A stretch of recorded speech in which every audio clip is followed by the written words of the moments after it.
মাহমুদুল আরিফিন, দীপ্ত সংবাদ, ঢাকা। রাজধানীতে শুরু হয়েছে শীতকালীন আবাসন মেলা। রিহাবের এই মেলার উদ্বোধন করেন গৃহায়ণ ও গণপূর্ত মন্ত্রী। বঙ্গবন্ধু আন্তর্জাতিক সম্মেলন কেন্দ্রে শুরু হয়েছে আবাসন ব্যবসায়ীদের সংগঠন রিহাবের শীতকালীন আবাসন মেলা। সকালে এই মেলা উদ্বোধন করেন গৃহায়ণ ও গণপূর্ত মন্ত্রী।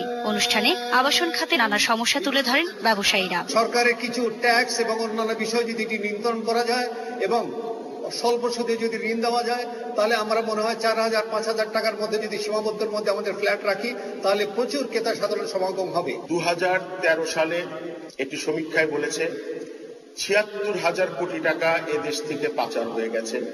এই টাকাটা ব্যবহার হয়েছে বাড়ি কেনার জন্যই, কিন্তু আমাদের দেশে নয়।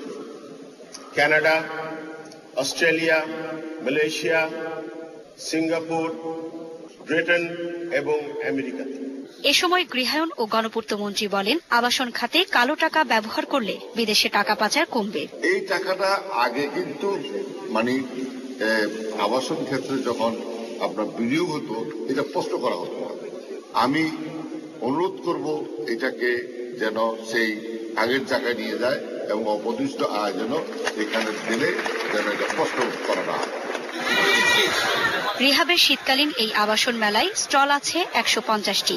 এর মধ্যে আবাসন প্রতিষ্ঠানের 125টি এবং ভবন নির্মাণ সামগ্রী, ব্যাংক ও আর্থিক প্রতিষ্ঠানের 25টি। এই মেলার জন্য আমরা শুধু একটা অফার রেখেছি, সেটা হচ্ছে যে আমাদের কোনো ক্রেতা যদি ওনার ফ্ল্যাট কিনে নেন, তাহলে ওনার ফ্ল্যাটের ভেতরের ফার্নিচার গুলো আমরা ফ্রি করে দেব। ডিউ টাইমে handover flat, after sale service, এমনকি কোয়ালিটির সাথে আমরা কোনো ধরনের কম্প্রোমাইজ করছি না। 3,000 টাকা স্কয়ার ফিট দিবে ওনারা।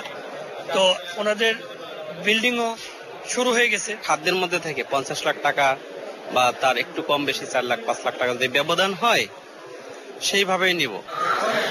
এবারের মেলায় প্রবেশ মূল্য 50 টাকা। মেলা চলবে 27শে ডিসেম্বর পর্যন্ত। সুকন্যা আমির, দীপ্ত সংবাদ, ঢাকা। ভোলায় মেঘনার ভাঙন চলছেই। প্রায় প্রতিদিনই ভাঙছে ভোলা।